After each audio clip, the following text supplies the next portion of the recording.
agents as his personal army is sending them from city to city to enforce his racist agenda. We must take our fear, we must take our anger, and we must channel it into organized action to fight back against these federal agent thugs. Los Angeles fought back, Chicago fought back, and now it's our turn in Charlotte.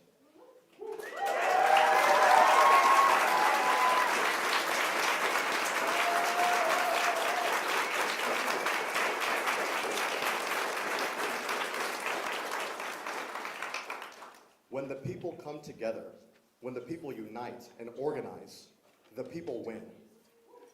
Today, we're going to talk about why organizing matters and how we can build the power needed to make Charlotte the next city that drives ICE and Border Patrol out.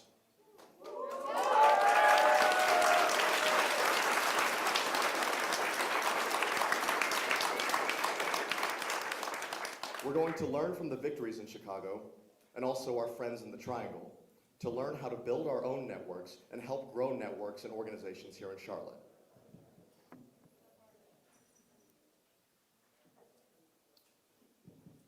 We're going to be playing a brief clip from the protest yesterday.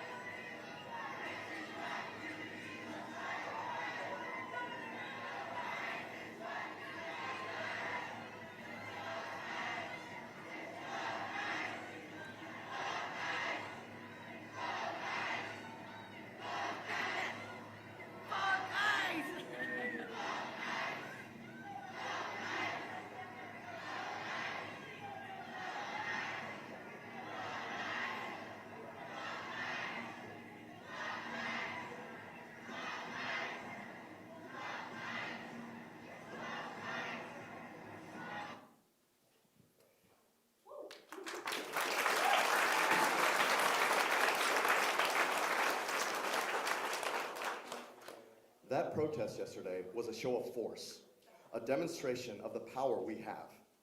It is the masses who make history, and it's taking courageous actions and waging a mass movement in the streets that is capable of bringing change. Now, more than ever, it is so important for us to organize and come together to protect our communities. Governor Stein made it very clear that he welcomes Border Patrol with open arms.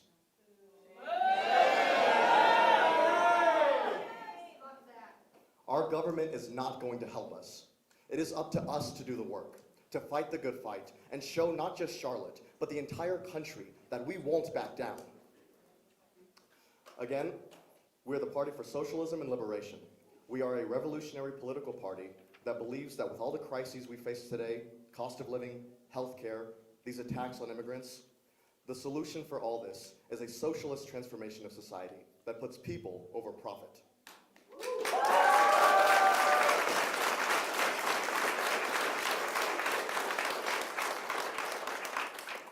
We believe that the masses can bring about that change, but we must be organized. The PSL is organized in all 50 states, and I am proud to be here with my fellow comrades representing Charlotte.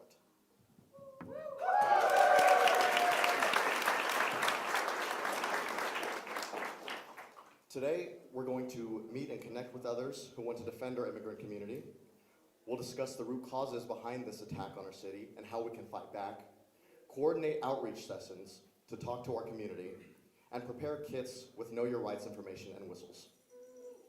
To discuss more about how we can organize, it's my pleasure to introduce our speakers, Kay and Dana, who will be speaking further about organizing.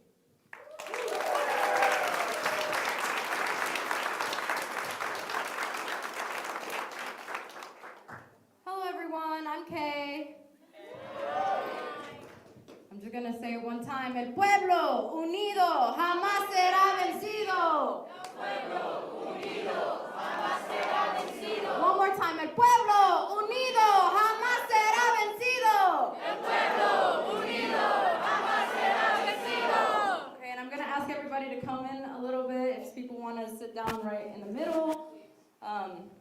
We are here as community, so just get together, you guys.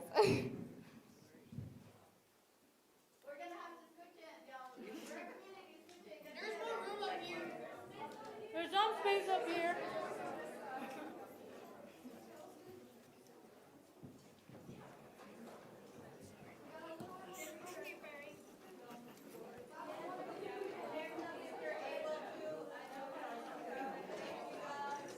Thank you, thank you. Well, look at that, scoot chain. See what happens when people organize? All right, I am so happy to see so many of you from yesterday come out today. We see how ICE is treating our immigrant families across the country, and we cannot just stay home and watch as our community suffers. Both of my parents migrated here before the age of 18. My mom from Mexico and my dad from El Salvador.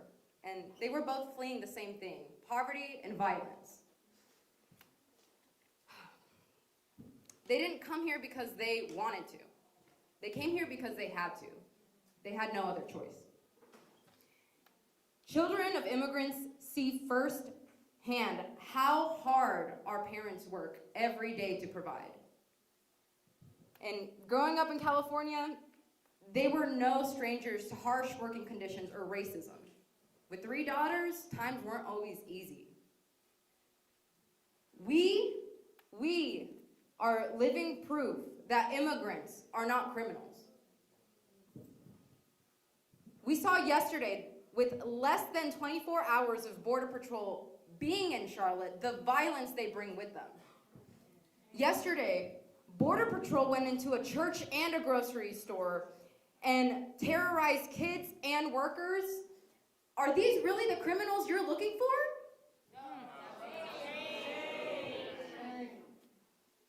We saw this exact violence in Charlotte earlier this year. On May 12th, ICE ambushed a father outside of East Language Academy while dropping off his kids to school. Days later, ICE raided a work van and detained 4 workers. In another instance, ICE chased down a man into a pond before tackling and arresting him. And then on May 20th, they stormed Central United Methodist Church, a sanctuary for families, dragging another person away. We also saw how unmarked vehicles, ICE vans, were stationed outside courthouses ready to capture people seeking justice.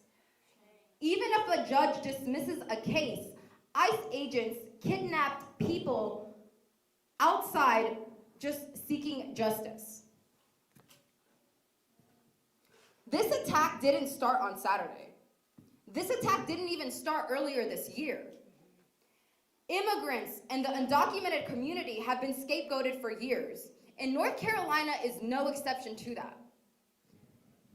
Just recently in July, House Bill 318 was passed, despite massive pressure from the public not to pass the bill, and demanding Governor Stein not to override the veto. However, the NC General Assembly, with votes from Democratic Carla Cunningham from Mecklenburg County, had the majority to override the veto. Now, this bill was enforced starting on October 1st. The Criminal Illegal Alien Enforcement Act. This law allows police to check immigration status of a person charged with a felony or certain misdemeanors. It also increases cooperation with police and ICE, and where police need to be notifying ICE within 2 hours. If ICE then issues a detainer, people can be held up for up to 48 hours. This bill is just part of Trump's billionaire agenda aimed at dividing and destroying the lives of working class people. The aim is to divide us so we cannot fight back as a united front. But we will not let these tactics succeed. Charlotte, we have to stand up and fight back against these attacks.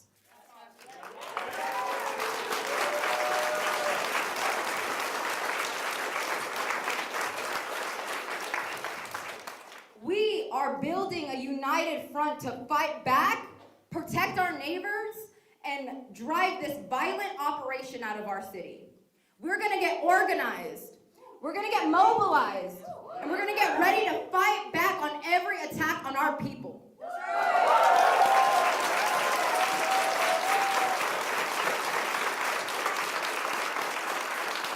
As we Chicago, over 2 months of occupation, the people were able to force ICE out and the Border Patrol through an active and mass militant movement. Every day, despite brutal repression, people were out on the streets reclaiming Chicago as their city. Border Patrol is coming to Charlotte with their tails between their legs because they think that they can claim an easy victory here in Charlotte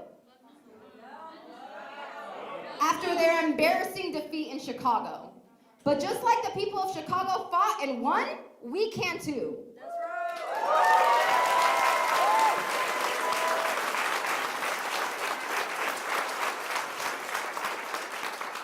And we're going to show a brief video just demonstrating the strength and fighting spirit of Chicago.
All right, how y'all feeling?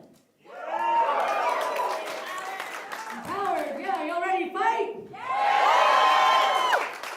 All right, I usually like to move around when I speak, and that I don't look like a bobblehead behind a podium, but we're gonna have to stick with this today.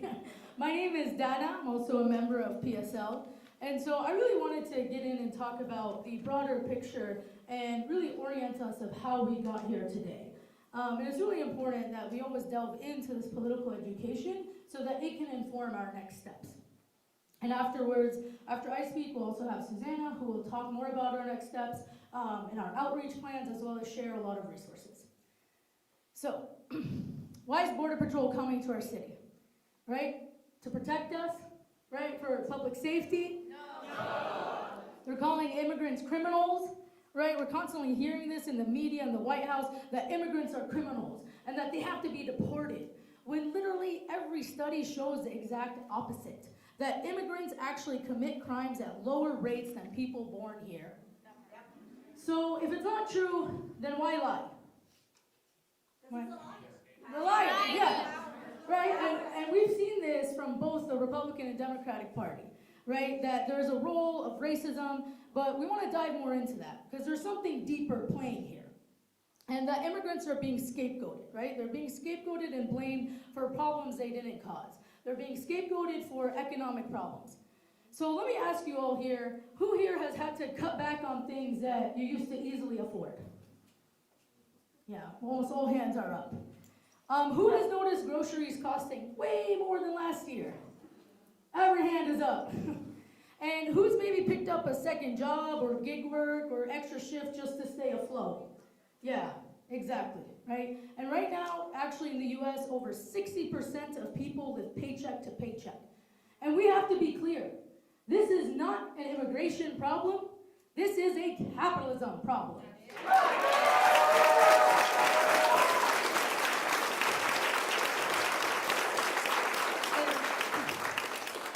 And that the politicians and the billionaires they serve, they don't want us looking in that direction. And that when the system they built doesn't work for us, they're gonna offer us this easy villain, the immigrant, right? They say that immigrants cause crime, that they take jobs, they drive up our rents, they strain hospitals, anything to distract us from the real culprits. They frame immigrants as a threat so that you feel this politician is protecting people like you. It's literally psychological warfare, it's manipulative, and the only way that it works is if we don't expose it.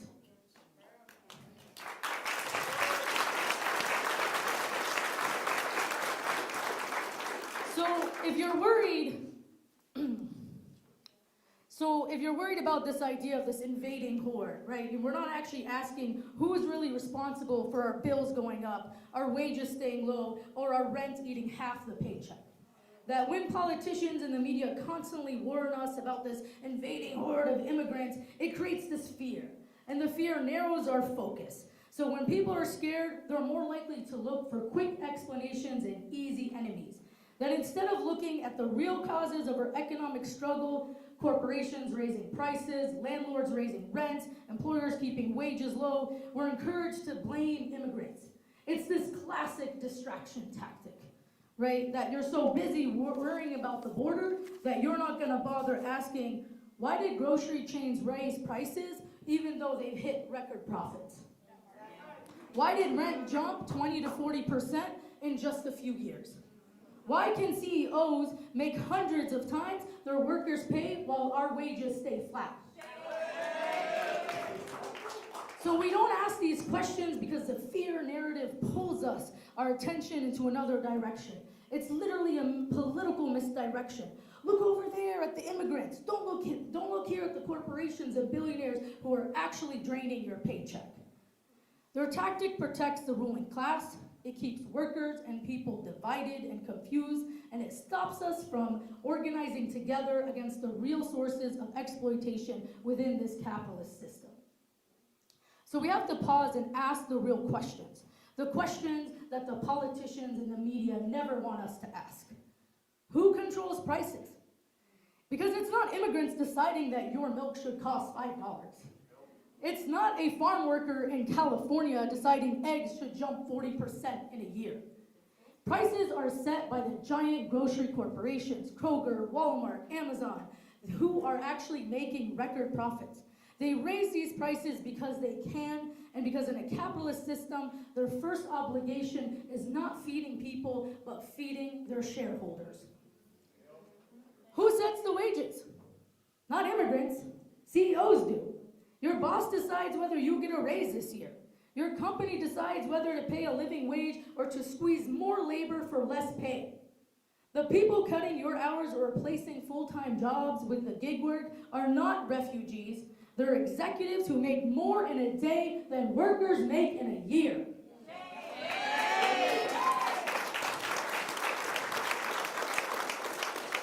And who's hoarding the wealth that workers create? It's the capitalist class. It's this tiny group of people who own the farms, the banks, the warehouses, the shipping companies, the tech platforms, the real estate trusts. We wake up every day. You work, you create value, but somebody else pockets the bulk of what you produce. And that is what we call exploitation. Meanwhile, the billionaires continue to accumulate more and more. While workers fight over scraps, then the politicians have the nerve to say the reason we're broke is because a mother from Honduras decided to cross the desert to feed her children. It's absurd, it's insulting, and it's meant to stop us from seeing the truth. That the people causing our economic pains are those on top, not those at the border. And yet we're told the problem is the people picking our strawberries, caring for our kids, building our homes, delivering our food.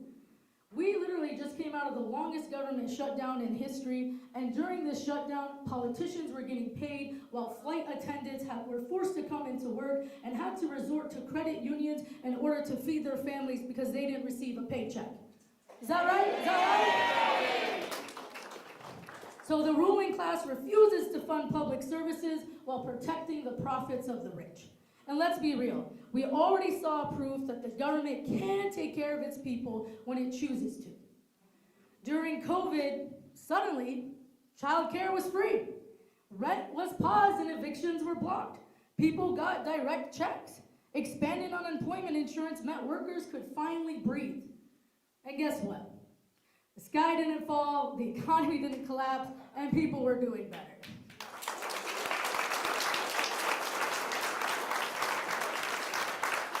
So what this moment shows us is that the government does have the power to make working people's lives easier at any time. But in a capitalist system, it only uses that power when the ruling class feels threatened, when there's a crisis so big that they must stabilize society to protect their own system. That when the pandemic hit, the state acted, not out of kindness, but without support, the entire capitalist economy would have been broken. So they weren't protecting us, they were protecting the system. And the moment the crisis was over, what happened? Child care funding was shut down, rent cancellation vanished, unemployment was slashed, and why? Because helping workers is never the priority of a capitalist state. Its job is to protect the interests of the ruling class. And every time we demand something basic like housing or healthcare, we hear the same excuse. Oh, there's no money. No money for schools, no money for clinics, no money for food programs. But somehow, magically, there's always money for war. Billions for weapons, billions for military bases, billions for bombing campaigns, billions to destabilize countries the US wants control over, like Venezuela, like Cuba, like Palestine. That's right. But when it comes to destroying nations or expanding US imperial power, the checkbook opens instantly, right? No debate, no delay. But when it comes to feeding children or keeping families in their homes, suddenly they become accountants, right? Calculators out, pockets inside out, shrugging their shoulders. Shame. So this tells us everything that we need to know. That it's not that the government can't help us, it's that under capitalism, the ruling class won't help us unless they are forced by mass pressure, by people in motion, organized, fighting back.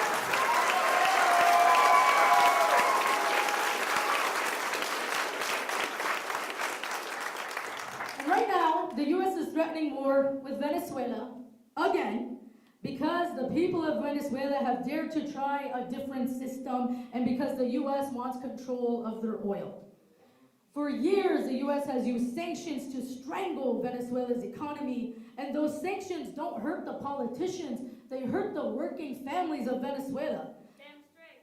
That's right, from a Venezuelan herself, right? They push people into poverty, and this is what forces people to migrate and have to leave their homes. And this is the same story of Mexico, across Africa, across the Middle East. Do y'all remember NAFTA? You're all familiar with NAFTA, the North American Free Trade Agreement? Exactly, right? We have US agribusinesses that were allowed to flood Mexico with subsidized corn that destroyed the livelihoods of millions of small farmers. It obliterated over 1 million farmer jobs, forcing people in Mexico to have to leave their homes to migrate in order to survive. So people don't risk their lives crossing deserts for fun. We have to be clear. It is imperialism that forces migration. It's capitalist exploitation that creates refugees and then blames the refugees for existing. And every time the ruling class ramps up attacks on immigrants, what do we see? People organize and fight. Is that right? So, in 2006, there was the Sensenbrenner bill, which would have criminalized millions of immigrants. And if enacted, it would have made immigration violation felonies, as opposed to just civil offenses, risking arrest for about 12 million undocumented workers merely for living and working in the US. And what we saw after that, a significant grassroots movement swiftly emerged across the US, advocating for the complete rights of undocumented workers, of demanding for a full path to legalization. And the people responded with a day without immigrants. This was the largest immigrant strike in US history. And the streets, the rallying cry on the streets was clear. It was amnesty now. High school and middle school students also were instrumental in the organization, the participation in walkouts, hunger strikes, and community initiatives. In fact, this strike alone in Los Angeles, the boycott resulted in an estimated economic loss of approximately $300 million.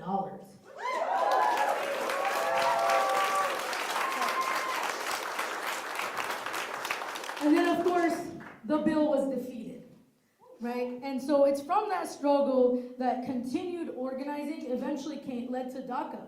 And these victories happen not because politicians were generous or handed us our rights on a golden platter. It's because the ruling class fears losing control when the masses unite. So they offer these concessions in order to protect their system. And one of the reasons for this huge success of this Day Without Immigrants that happened on May 1st, 2006, is that protests were organized as a national general strike, right? That this general strike was successful in challenging the bill and showcasing the strength of organized Latino and immigrant working class communities in the US. But we also have to be clear that it didn't achieve immigration reform or put an end to the oppression faced by immigrants, right?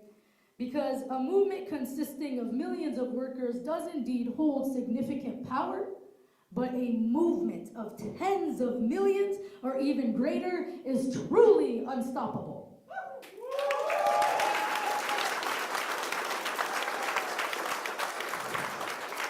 And so in our ongoing fight against racism, against capitalism, broad organizing will not only expand the movement in size and experience, but will also transform American culture from one that promotes passivity to one that nurtures protest and progress.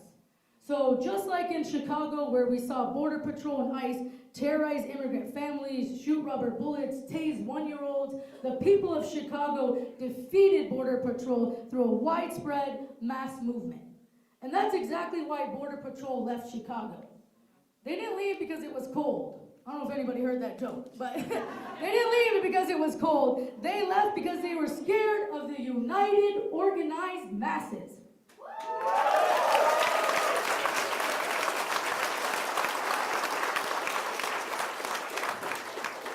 So this is exactly why here in Charlotte, when we're going to talk about, Border Patrol showing up in our cities and how do we defeat it, we have to put it in context. We have to put it in this context, that we know it's not about safety, and it's simply about, It's simply about the ruling class using militarized forces to redirect our anger, to make us fear the wrong enemy, and to hide the fact that they're transferring wealth from the poor to the rich at historic levels. So deportations are a political tool, they are a distraction. They're meant to keep working people fighting each other instead of uniting against capitalism. Capitalism creates poverty at home. Imperialism creates poverty abroad. Then the same system blames immigrants for the chaos it creates. It destroys economies in other countries, and then it criminalizes the people who flee those destroyed economies.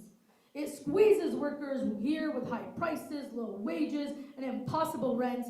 And then it tells us that immigrants are the reason for our struggle.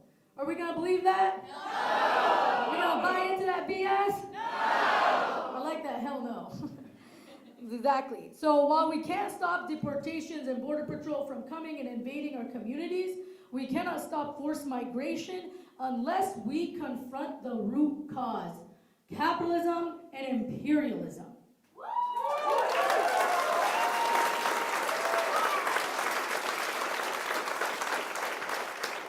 And so it's only so clearly we know that the solution is socialism. Because it's through socialism that puts the needs of the people before the profits of the few. That it's socialism that removes the incentive to exploit other countries for resources. It's socialism that guarantees housing, healthcare, education, and living wages as human rights, not commodities for corporations to profit from them.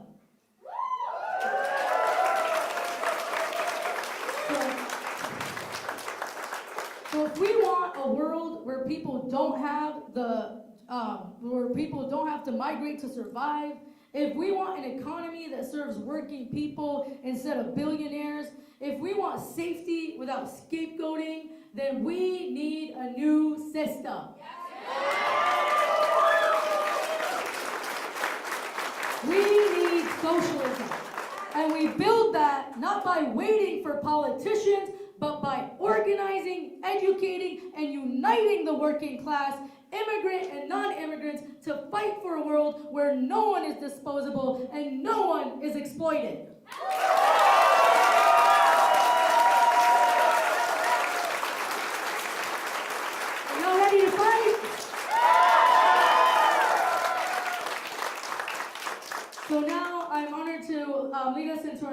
speaker, Susanna, who will also talk about our next steps. And if anyone does have to go, please know we have some resources that we want to give you, so to make sure that you do outreach and want to make sure that we stay connected so we can continue building this movement together.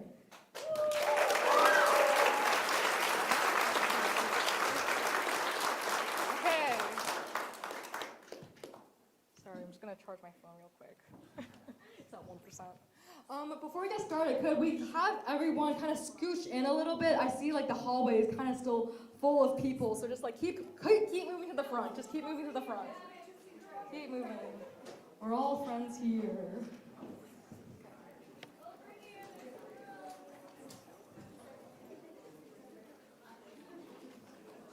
Okay, keep going. I think you can fill out. There's like room enough right here for like one more row of people. Oh, there's room in the back? Okay.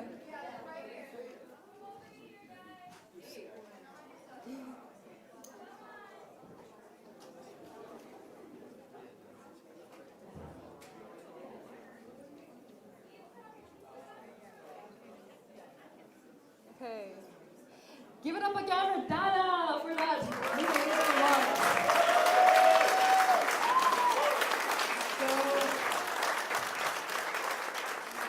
So I'm Susanna. I'm also with the Party for Socialism and Liberation, and I'm here to talk about what is our political task in this moment. So beyond just fighting back, what does that actually specifically mean, right? We don't want to talk about the general, we want to talk about our ideological unity, but we also need to talk about specifically what are our strategy and tactics for getting there.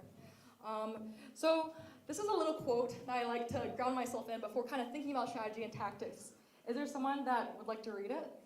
It's like in a loud voice. I'll read it. Yes, go ahead, you read it. If you know the enemy and know yourself, you need not fear the result of 100 battles. Sun Tzu. Yes. Yeah, so really what this quote is talking about is that in order for us to know how to win, we need to know how the enemy works. We need to know what their goals are, what their strategy is, in order for us to know how we need to form our plans to actually effectively wage battle against this. Yeah, right on. So like, before we get into our strategy, we really want to kind of break down what the goals of this Border Patrol raid is. So the goals for this raid are primarily to, oh. Yeah, sorry. Yeah, these kind of goofy pictures. I picked them because they look goofy.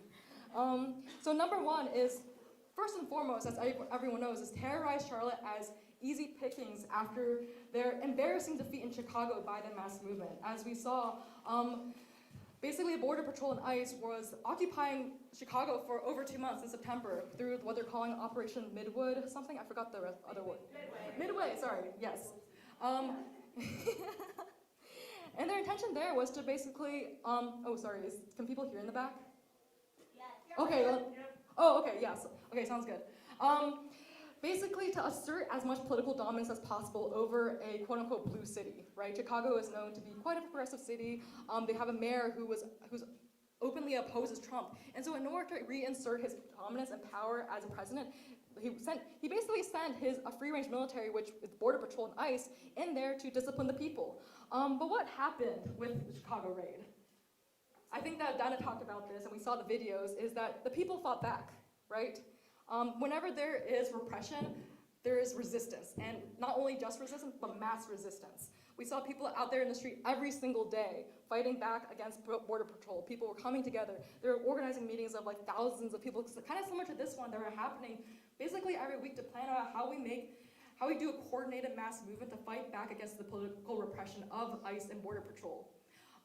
Border Patrol also chose Charlotte because they wanted to basically reclaim their image as a powerful force. Charlotte, I think. Yes, we're not gonna let that happen. Yeah. So their goal essentially is to come in and out, to assert their power, assert their dominance as a repressive body of the current Trump administration, and to make their point that they're the ones in charge here, and then leave. They don't want to stay there. I think they've learned from Chicago. They don't want a prolonged occupation where they're getting their asses whooped. Oh, sorry for my language.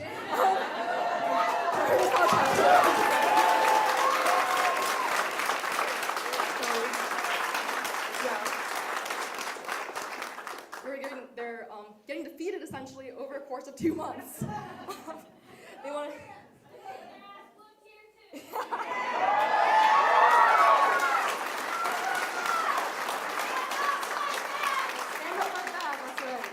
They really want to just kind of strike while the iron's hot, essentially, right? Come in when no one's expecting them and leave when no one's expecting them before we can build up a mass movement. That's why it's so important now for us to be coming together basically a day or two after the Border Patrol is coming to create this mass mobilization, create this community network. And the last goal of the Border Patrol essentially is to generate as much fear as possible. As people here probably know, there's a lot of fear going around. A lot of people here are scared of what's happening. You see all these videos. You don't really know when Border Patrol is going to strike. You don't really know what their plans are. I mean, that's part and parcel of their plan. Their plan is to be mysterious. Their plan is to operate under the radar. Their plan is to generate as much fear and uncertainty as possible. And that's really a political tactic, honestly. And so those are their goals, essentially. Yeah, boo. Yeah, what are their strategy for achieving those goals? It's kind of like what I talked on before, but unpredictable mass arrests. They've been going to different grocery stores, going to churches, and just mass arresting people without giving any reason. Harassing and patrolling immigrant neighborhoods. We've seen them up and down South Boulevard the past couple days, kind of trying to insert their presence there. Brutalizing immigrant, quote unquote, what they're calling immigrant-looking people on the streets, which reinforcing their racist agenda.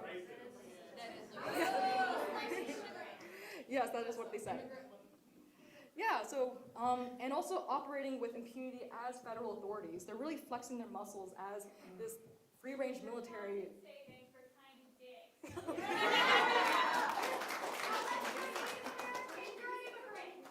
Yeah. Operating with impunity as federal authorities. So they're really operating as Trump's henchmen, essentially. They're saying that we're coming here from the federal government, we're here to enforce the rule of law, and you can't do anything. They're like, even the Charlotte government doesn't really know what's happening. They're not cooperating. The FBI said we can, we don't know who they are. Fucking just stop Okay. Yeah, so what are our goals then? I think that given that information around what their goals are, what are our goals as the people representing the thousands, the millions, 99% essentially. And number one is to counter the spread of fear. Rather than caving to the fear, which is they're using as a political tactic to assert dominance and power, we really need to counter that fear in this moment and cut through that through organization, through people power. And along with that, we want to build a fight back movement in Charlotte that's very similar to Chicago. In Chicago, they had all these vehicles of people, metaphorical vehicles, of people going around, like going to different areas where Border Patrol was occupying and like asserting that this is our city, right? These grocery stores are our grocery stores. These streets are our streets. This isn't a place for Border Patrol to come and do their doing. This is our city that we want to reclaim. And that's why it's so important for us to have a public presence and a public fight back movement. And along with that, we want to go on the offensive, not just the defense. We can't just be reacting to this fear. We have to not only stand up against this fear and fight back, but fight back against it and assert our power, not their power, in the city.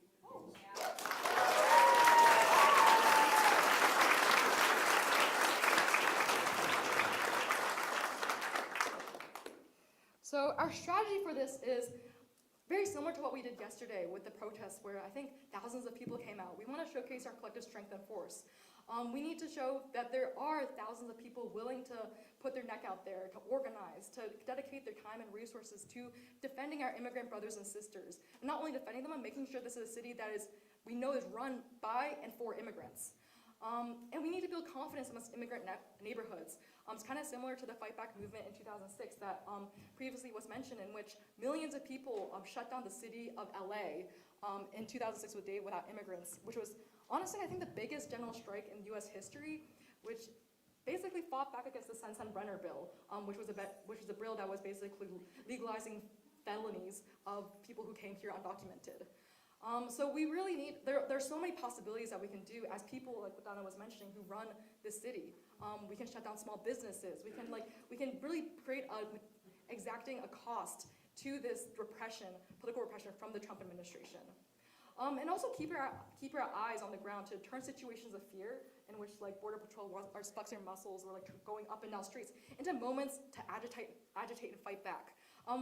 I can foresee a possibility in which we march down South Boulevard, reclaim that city as ours, march down Central Ave. These are all possibilities for us to fight back. We've done that. Oh, yeah. Yes. Yes. We're going to have an opportunity to talk about it during our breakout groups, if that's okay? No, I'm just saying, you're talking as if there was no history of immigrant radical movements Yeah. here prior to 2006. There has been. It's always been incredibly local. And it might not make national news, but the movement is here. It has been here. And we're not coming here, CBP isn't coming here for people just laying down. There's been a history of this here before. And I just want to really highlight that because I know you mentioned Chicago in 2006. There have been strikes in 2012, 2016, 2010.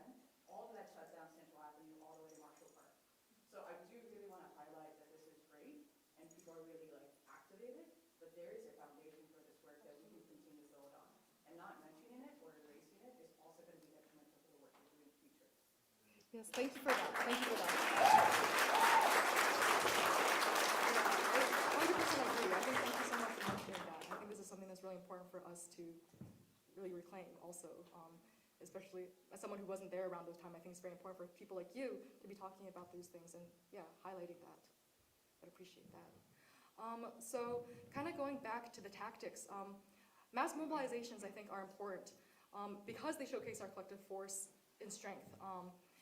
But we don't really just want to stay at the numbers we are. We don't want, I think it's good. We have a lot of people, like was mentioned, who are willing to be on the streets, but we need to also grow this movement, right? We need to grow this movement because there's the tens of thousands of people, not only in Charlotte and beyond, who are willing to come out here. And I think that really what they need is a push, right? A push from people who are able to show that there are people who are able to take the first step.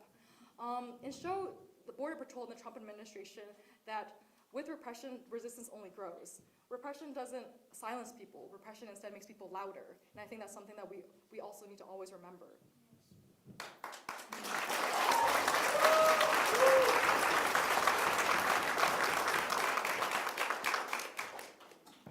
So I think one of the tactics that we're going to do, and I think this is a very important tactic, is outreach.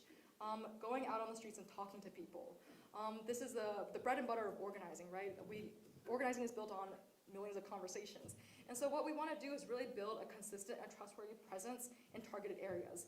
Talk to people on the streets about what's happening. Give them the confidence that thousands of people are fighting back and actively doing so and thinking about these things and defending our immigrant brothers and sisters. Also bringing the fight back movement into the immigrant communities. Like was mentioned, I think there is a history of this. There's a long history of people in Charlotte who've fought back. And so if we find those foundations and build on them, I think that will be super effective in terms of what they said in 2006, awakening the sleeping giant, right? That's what's happening right now. There's a sleeping giant, we just gotta awake it.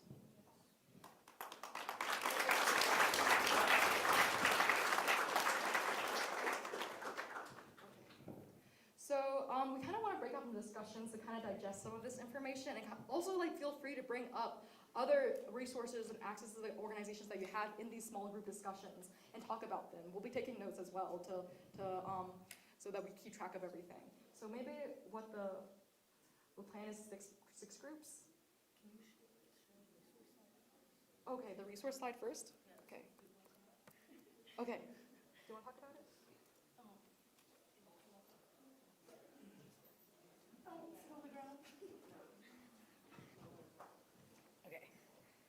Just in case some of y'all leave, we wanted to make sure that you got some of these existing resources.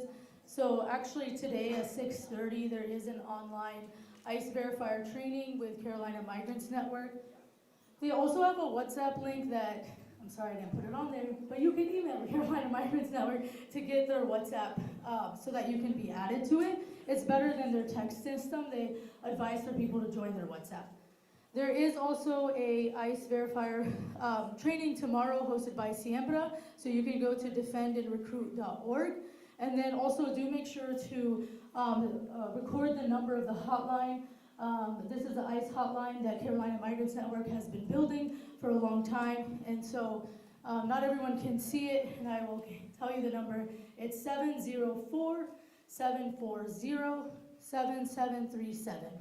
So I'm going to repeat that. The ICE hotline number is 704-740-7737. 740-7737. All right. Can you talk about the protest later today? So there's protest at 7 p.m. because 2 protesters were arrested at DHS, the Department of Homeland Security, today, earlier. And they have one of them has just been released, the other one has not. So we are going at 7 p.m. at the DHS building at 6103 Tyvola Center. I went there earlier and I tracked some of them down from the DHS building to the Customs and Border Patrol to then a sketchy building where I saw them take out some of the detained. Okay, so tonight at 7 p.m. Just because not everyone can hear you. Thank you for sharing. Tonight at 7 p.m. there's a protest to stand in solidarity with 2 people who were arrested earlier in front of DHS. That's where they're holding them. Where they're holding people who are being detained. At least that's what they say, believe. And that the address is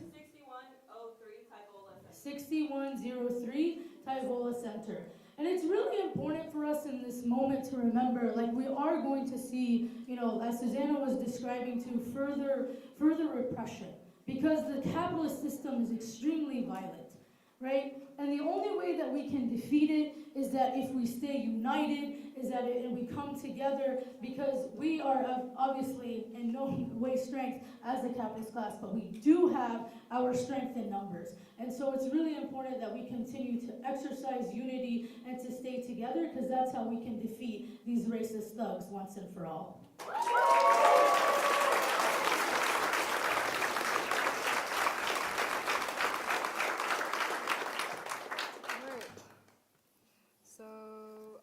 We're gonna break out into discussion groups. I think that if you're a facilitator, please raise your hand. Okay, so I think we'll have groups of 6. This group over here can be one group, and then this group. You got somebody in the back. He's trying to say something. He's back there at the door. Oh, I think he's just raising his hand. He's a facilitator. Thanks so much. Yeah. Yeah, that's Ricardo. Yes. Okay, yes, 100%. And we'll also send this out to the Telegram chat later. When you call the hotline, make sure you have location, a description, an accurate description, and don't just say there's an SUV at Tyvola. Tyvola is like 5 miles long. Where at Tyvola, what time, what type of SUV. As you go SUV, some of helpful. Yes, so it's location, description, time, and just be as descriptive as possible when you call the hotline. Is that correct? Okay, great. Okay, discussion groups. Can I say one more thing also? Yes. I'm in the direct action group. Follow Charlotte Uprising on Instagram. There we're also getting multiple reports of where ICE is staying across different hotels. They're staying at the Alaka, the Charlotte Airport, the University in Hilton by the boardwalk. They're staying uptown in the Embassy Suites, Garden Inn, Hampton, and the Hilton. So people that work there are leaking this because they want people to do something about it. Keep them out.